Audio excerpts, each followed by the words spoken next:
Apa gimana? Aku wes mandi ya. Dia belum mandi. Kami dari kelompok 1 penyuluhan veteriner. Mengucapkan minal izin wal faizin. Kami dari kelompok 1 penyuluhan veteriner. Tentang apa tuh temanya? Produk. Wait a minute. Who are you? Hai guys, kami dari kelompok 1 penyuluhan veteriner akan membawakan produksi ternak. Lupa tema yo. Temanya mana? Kan akan membawa. Hai guys, kami dari kelompok 1 penyuluhan veteriner akan membawakan tema produksi ternak. Sekarang kami berada di peternakan Ijen Makmur. Kelompok kami terdiri dari Alfian, Dika, Putri, Okta, Dina. Jaisa.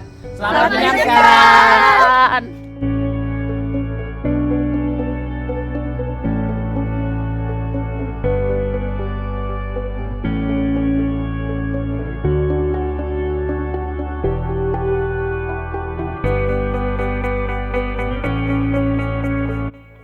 Sapi perah adalah salah satu hewan ternak penghasil susu utama untuk mencukupi kebutuhan susu di dunia. Sehingga dalam pemeliharaannya selalu diarahkan pada peningkatan produksi susu. Susu segar adalah cairan yang berasal dari ambing sapi yang sehat dan bersih, yang diperoleh dengan cara pemerahan yang baik dan benar. Susu merupakan bahan pangan dengan kandungan nilai gizi yang tinggi. Susu mengandung protein, asam lemak esensial, vitamin, dan mineral. Banyak bangsa sapi perah di dunia, seperti Friesian Holstein, Jersey, Brown Swiss, Sahiwal, dan masih banyak lainnya. Umumnya di Indonesia, Friesian Holstein adalah jenis sapi perah yang paling banyak dan umum diminati oleh para peternak.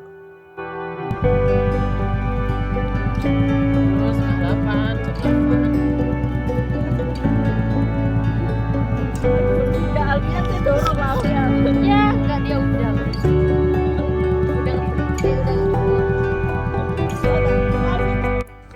Sapi yang ada di peternakan ini berjenis Friesian Holstein yang berasal dari Belanda, atau peranakan Friesian Holstein, di mana sapi Friesian Holstein disilangkan dengan sapi lokal.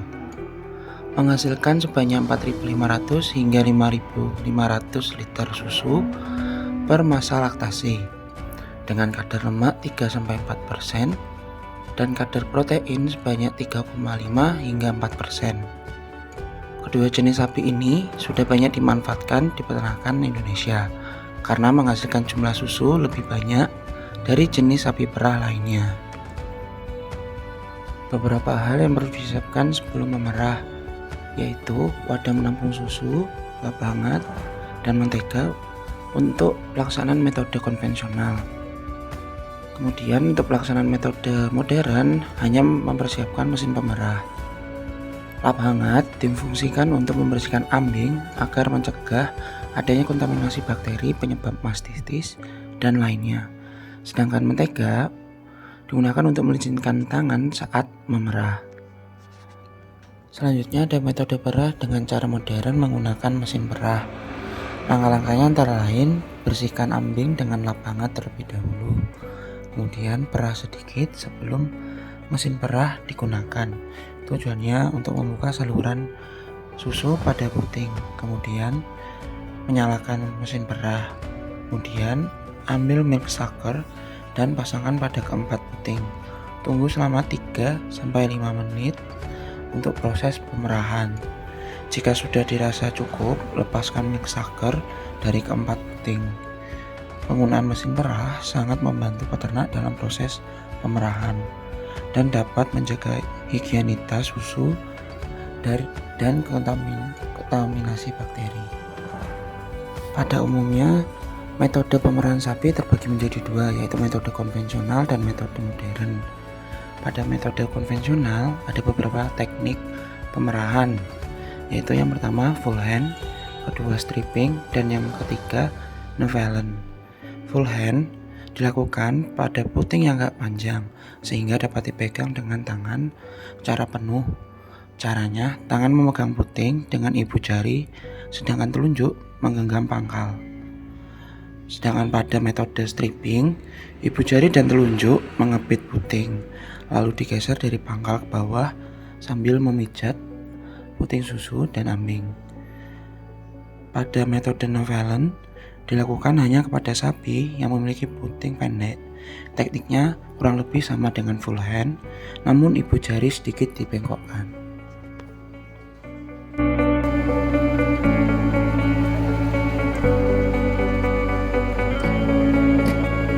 Selanjutnya, cara penyimpanan susu setelah diperah.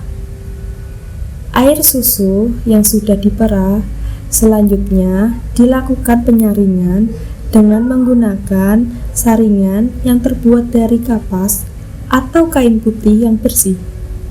Susu ternak hasil perahan disaring langsung ke dalam miken. Setelah selesai dilakukan penyaringan ke dalam miken, kemudian ditutup rapat-rapat. Kain penyaringan setelah dipakai kemudian dicuci bersih dan disterilkan dengan direbus dan dijemur di bawah panas matahari.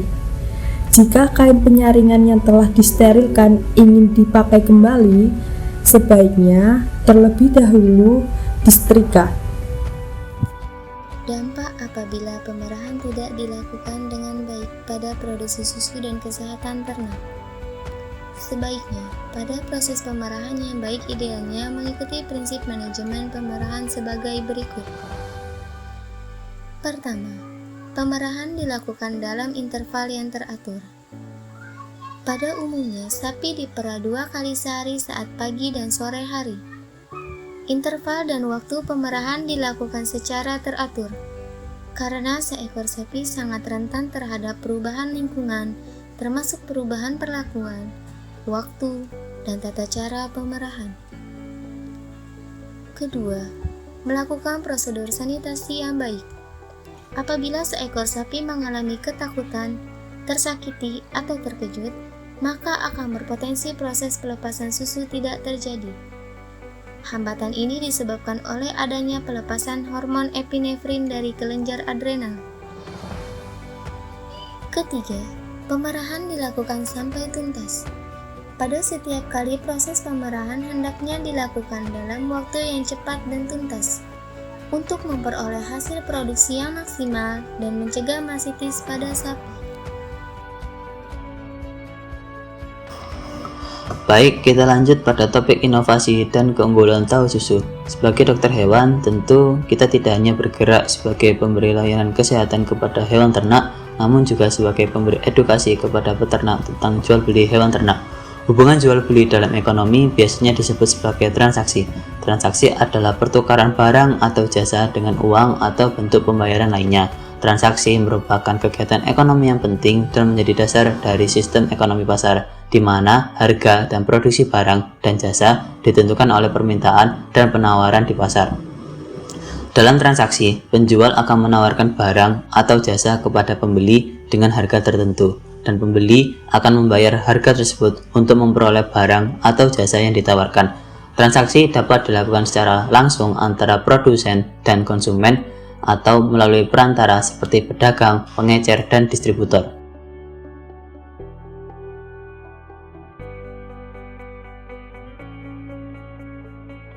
Oke, selanjutnya yaitu proses pembuatan tahu susu. Kacang kedelai yang direndam semalaman supaya teksturnya empuk dan mudah dipisahkan dari kulitnya. Lanjut, giling kacang sampai menjadi bubur. Setelah halus, rebus bubur kedelai dalam air mendidih, aduk terus sekitar 1 jam. Lalu, adonan bubur kedelai disaring untuk memisahkan antara ampas serta sari kedelai.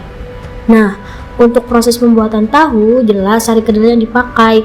Jangan lupa aduk terus untuk memastikan sari kedelainya turun. Selanjutnya tinggal diperas.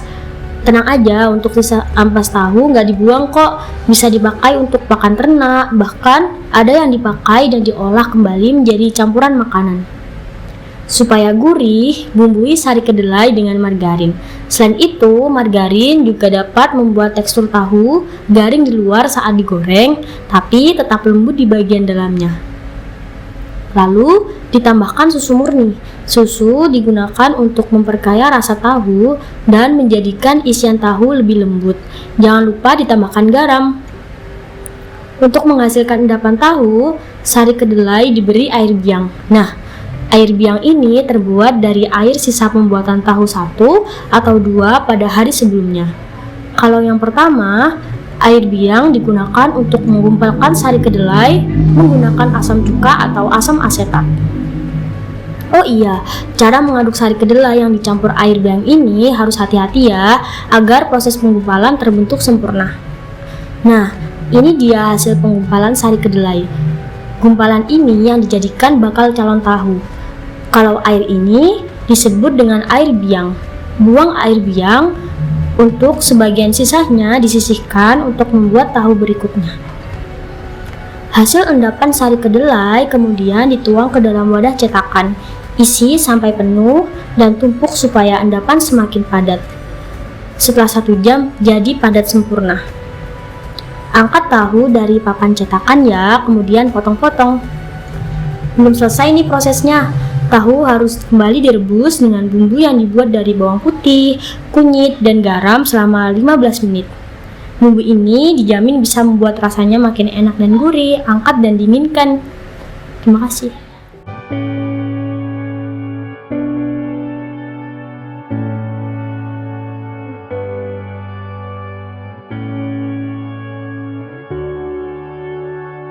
Terima kasih sudah menonton video kami sampai akhir. Jangan lupa like, komen, dan subscribe. Sampai jumpa.